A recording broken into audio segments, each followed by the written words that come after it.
दवाइयों की व्यवस्था करता हूँ, माँओं के लिए कमरों की व्यवस्था करता हूँ, माँओं के कमरे में एसी लगाने की व्यवस्था करता हूँ, गद्दे तकिया बेड अच्छे से अच्छा माँओं को मिले, माँओं को भोजन अच्छे से अच्छा मिले, इसकी व्यवस्था करता हूँ। कोई माँ अपने से नहा नहीं पाती तो उनके लिए महिला कार्यकर्ता को, माँ को नहलाने के लिए, उनके कपड़े धुलवाने के लिए लगाता हूँ।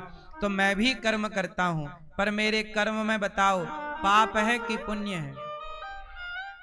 मैं भी कर्म कर रहा हूँ, आप भी कर्म कर रहे हैं। एक बार देखिएगा जरूर कि आप जो कर्म कर रहे हैं उसमें पाप है कि उसमें पुण्य है, क्योंकि हम दो चीजें कमा रहे हैं, या तो पाप या तो पुण्य।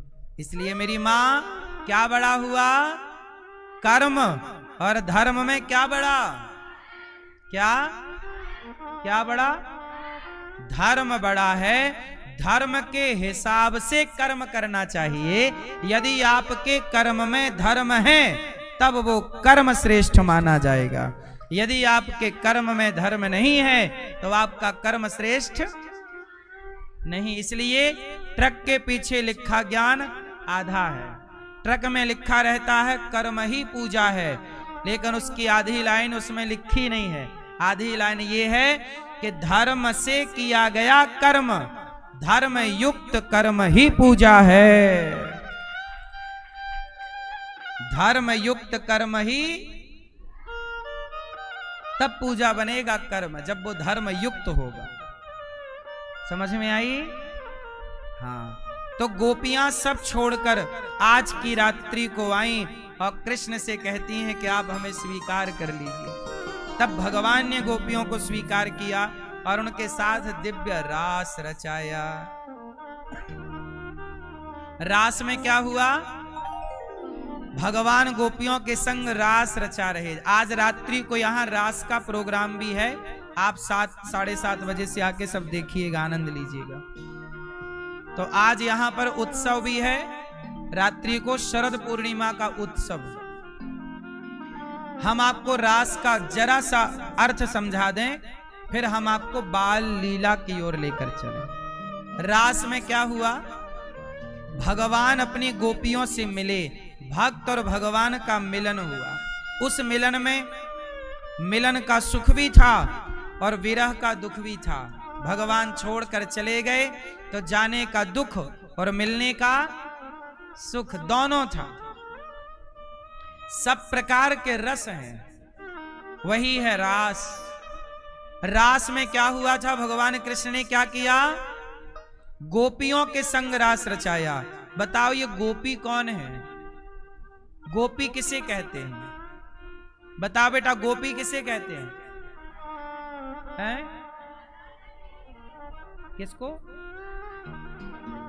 राजा की सहेली को, राधा की सहेली को गोपी कहते हैं। अच्छी परिभाषा दे दी आपने।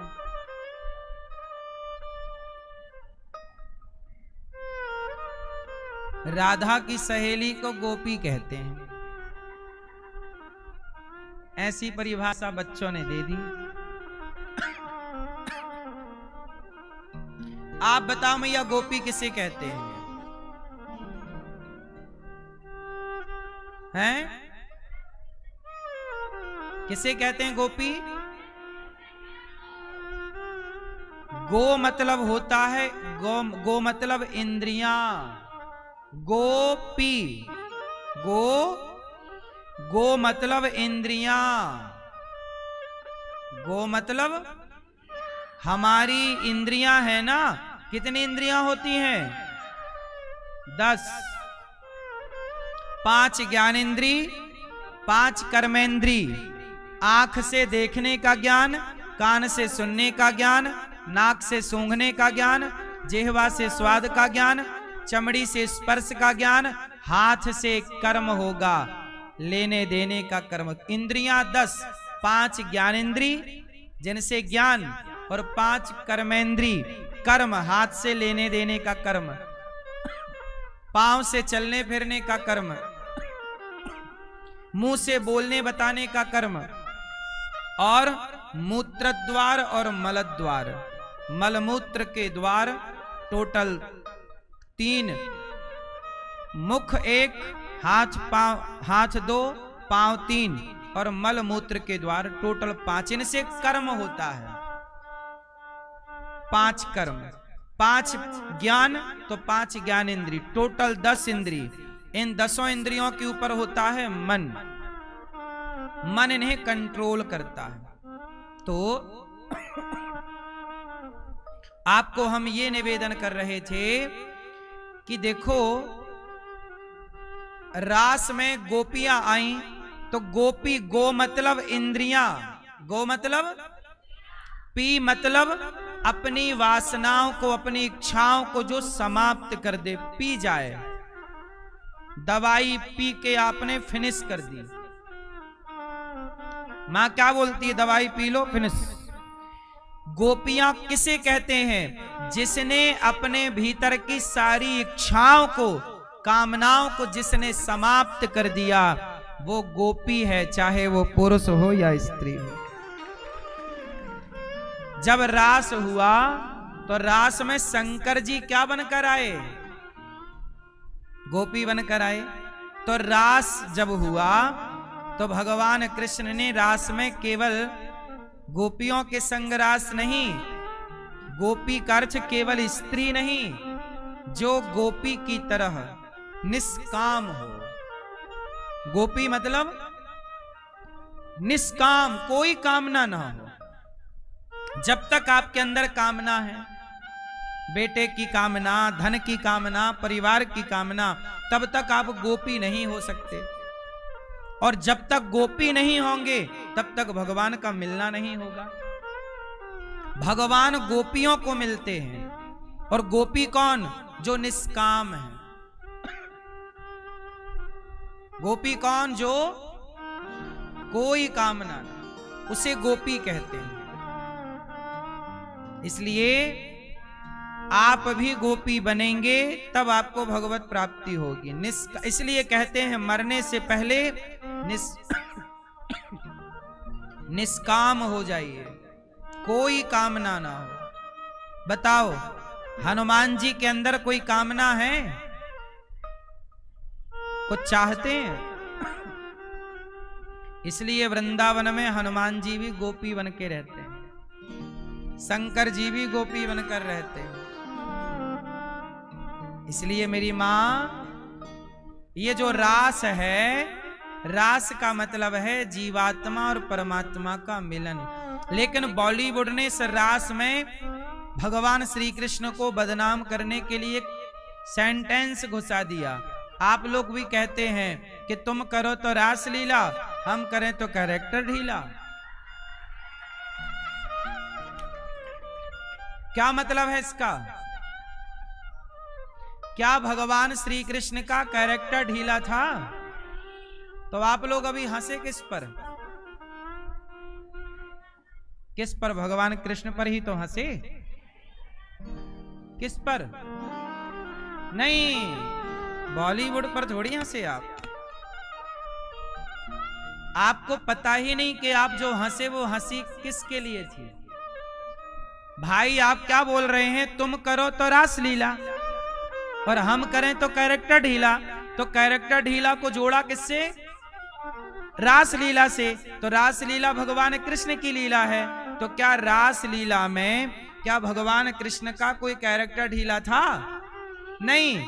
तो फिर आप जो हंसे वो हंसे किस पर?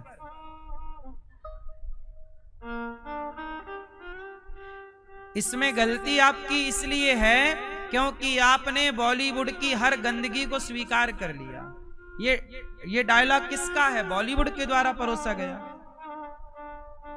तुम करो तो रासलीला, हम करें तो कैरेक्टर ढीला। बॉलीवुड ने भगवान श्री कृष्ण की पवित्र लीला पर लांछन लगा दिया।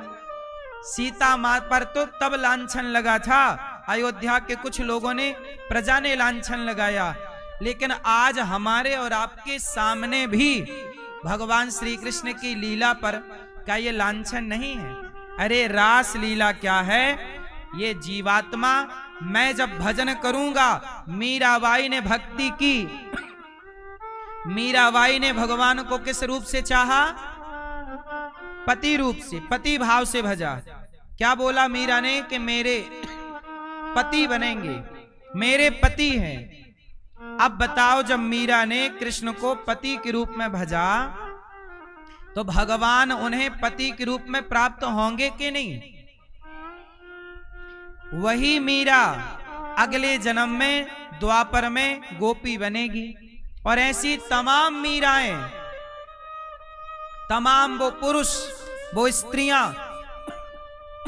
जो भगवान को पाना चाहते हैं, जो भगवान को पाना चाहते हैं, भगवान उन्हें द्वापर में गोपी बना के भेजते हैं। और जब वो गोपी बनकर आती हैं तब कृष्ण उन गोपियों को मिल जाते हैं और उनकी तपस्या सफल हो जाती है। तो ये मिलन है, ना कि कोई कैरेक्टर ढीला है। भगवान तो भगवान है, लेकिन आप लोग समझ नहीं पाते। अब लोग इसमें हंसते हैं, तुम करो तो रासलीला, हम करें तो कैरेक्टर ढीला। पूछिएगा इन लोगों से कि तुम हंस किस पे रहे हो? लोग अपने भगवान पे ही हंसते हैं। सनातन का नुकसान ये है कि आप अपने भगवान पे हंस रहे हो और आपको पता ही नहीं कि आप हंस किस पे रहे हो। कितने तरीके से बॉलीवुड ने गेम खेल लिया।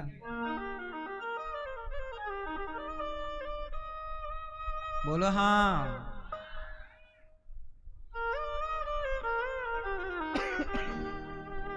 इसलिए भगवान की रास लीला में शंकर जी भी आए, दिव्य लीला हुई। भगवान श्री कृष्ण, भगवान की उस लीला के लिए इस रात को चुना गया था, आज पूर्णिमा की रात को।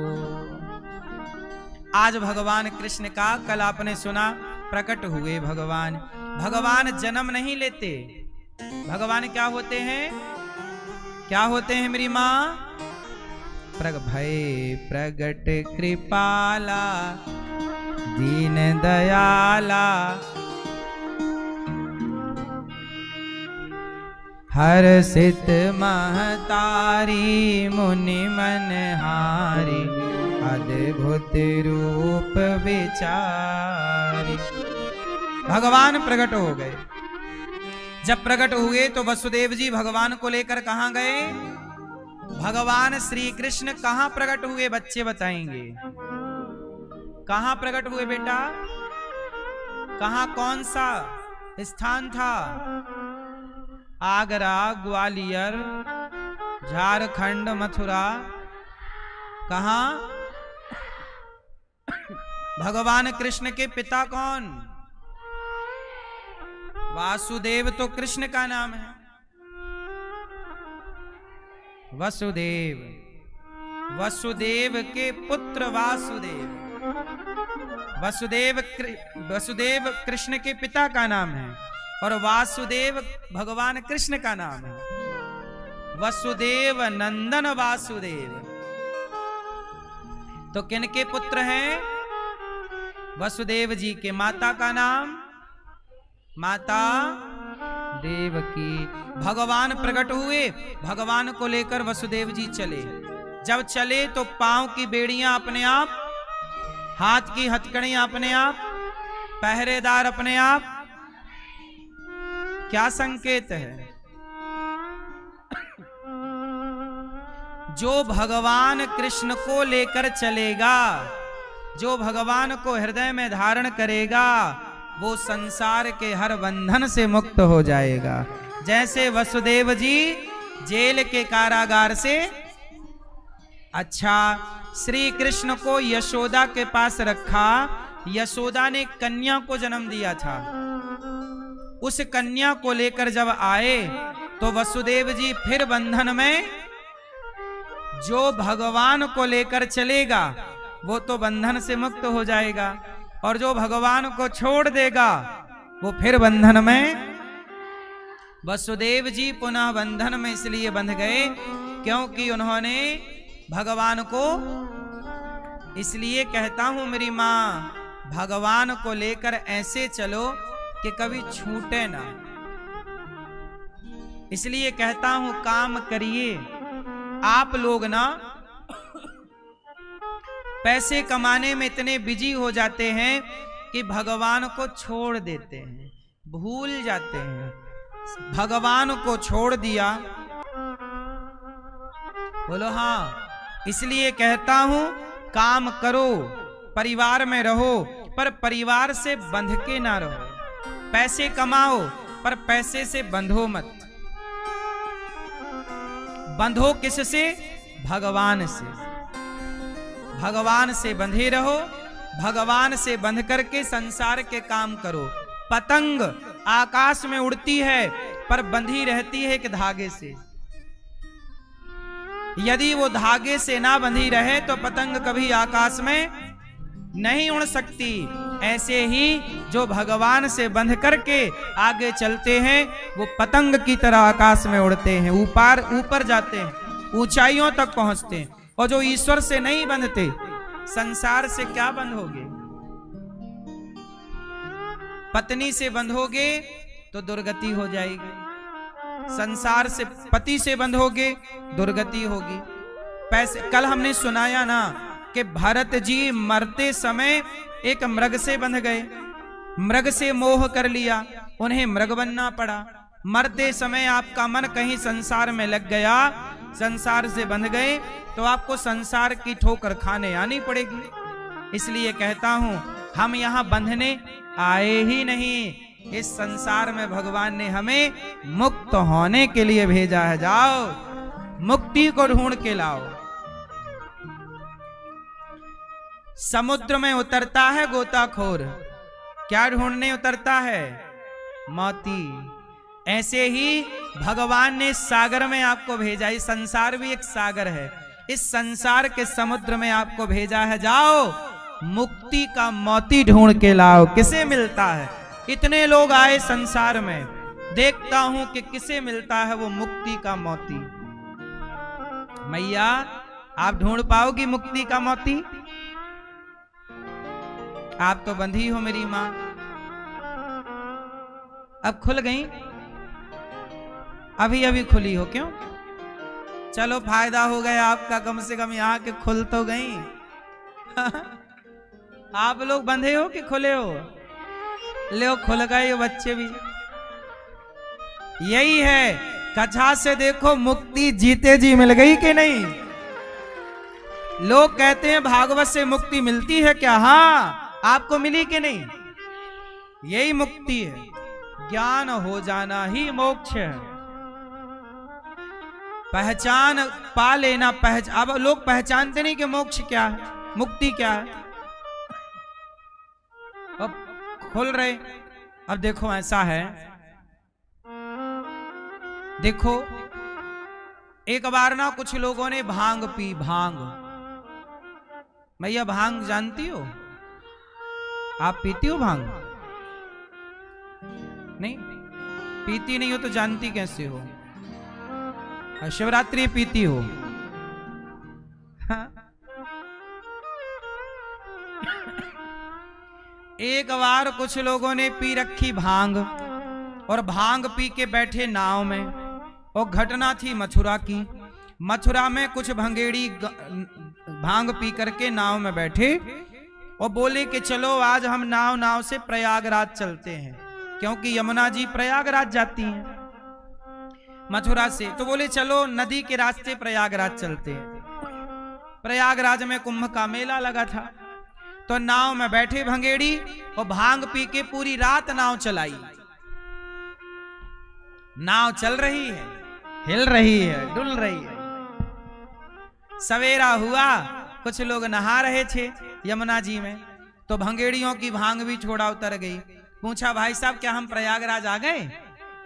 तो नहाने वालों ने कहा भाई साहब ये मथुरा ही है। अरे बोले हम तो पूरी रात चले, पूरी रात नाव चली, हम पहुंचे नहीं। बोले रात भर नाव चलाई पर नाव तो खूंटे से बंधी थी। नाव तो खूंटे से बंधी थी। अब बंधी हुई नाव को पूरी रात चलाई तो पहुंचेगी? अरे मंजिल भी तब मिलेगी जब अपने को बंधन से मुक्त करोगे।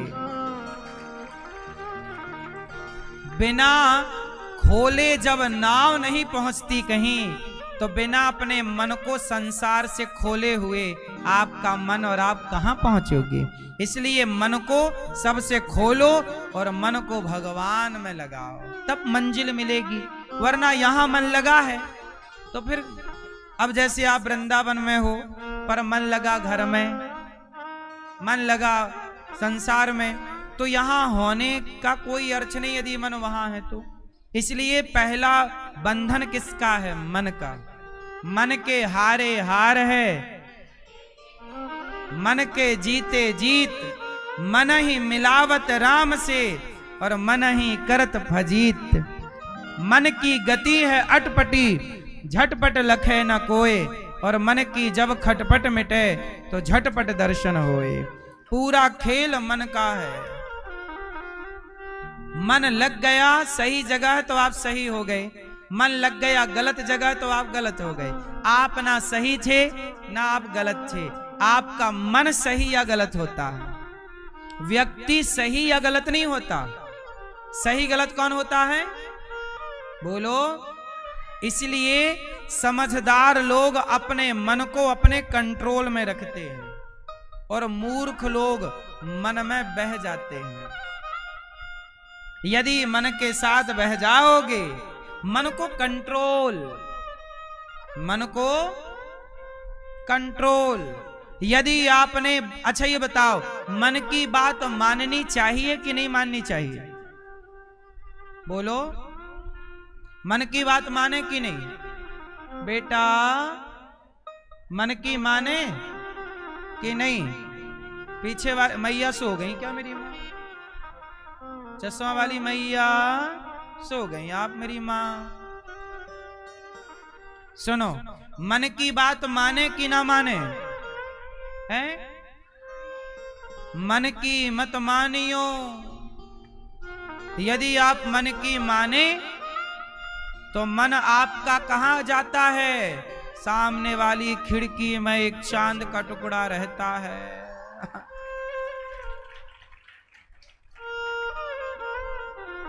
मन की मानोगे तो सामने वाली खिड़की में ले जाएगा। इसलिए मन की ना मानो, मन को 4 थप्पड़ मारो और बोलो सामने वाली खिड़की में नहीं, मन चल वृंदावन।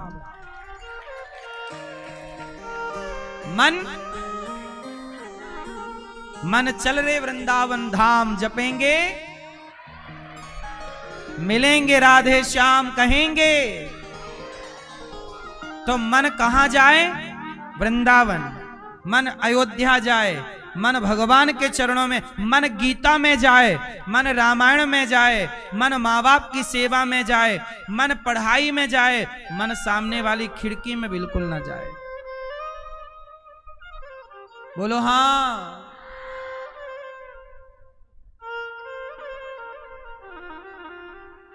एक साधु जा रहे थे। एक कौन जा रहा था? एक साधु जा रहे थे कि कहीं बढ़िया जलेबी बन रही थी दुकान में। सवेरा का टाइम था, सवेरे सवेरे जलेबी पोहा, तो बढ़िया ताजी ताजी जलेबी। और साधु जी ने देखा जलेबी, वाह वाह। अच्छा, साधु के पास पैसे थे नहीं, वो सच्चे साधु थे, भजन करते और भिक्षा मांग के खाते। तो बोले चलो भिक्षा मांग के खाऊं जलेबी। तो जलेबी वाले के यहां गए, खड़े रहे, भाई साहब भिक्षाम दे ही, थोड़ा जलेबी दो, पाना है, भोग लगाएंगे ठाकुर जी का, जलेबी हमारे ठाकुर जी खाएंगे, हम भी खाएंगे। तो जलेबी वाला बड़ा दुष्ट था, नास्तिक। वो साधु संतों का कोई सम्मान करता नहीं। बड़ी देर तक खड़े रहे साधु जी, बोलते रहे जरा जलेबी दो। उसने नहीं दी। कानून दंड देता है कि नहीं?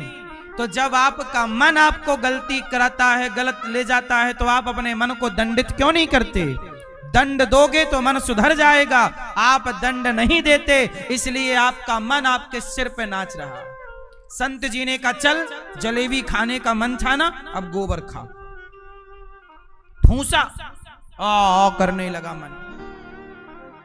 तू कुछ भी कर, खाएगा गोबर।